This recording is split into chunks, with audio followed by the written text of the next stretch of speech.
সেখানেই বসবে, এদিক ওদিক বসবে না কেউ।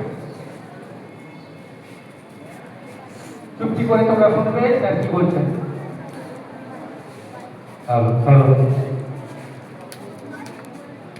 আজ 21শে জুন 2026 আন্তর্জাতিক যোগ দিবস।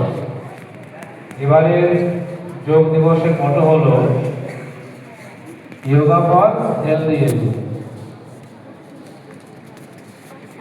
হেলদি এজিং বলতে কি বোঝায়? আমরা এই যে বড় হচ্ছি, বেঁচে আছি, ধীরে ধীরে আমাদের বয়স বাড়ছে, সেক্ষেত্রে যেন আমাদের সুস্থতার শরীর, আমাদের যেন সুস্থতার শরীর, শরীর স্বাস্থ্য মন সবকিছু সুস্থ ভালো থেকে যেন আমাদের বয়সটা বাড়ে, সেটাই এবার এর মাধ্যমে তুলে ধরা হয়েছে। কারণ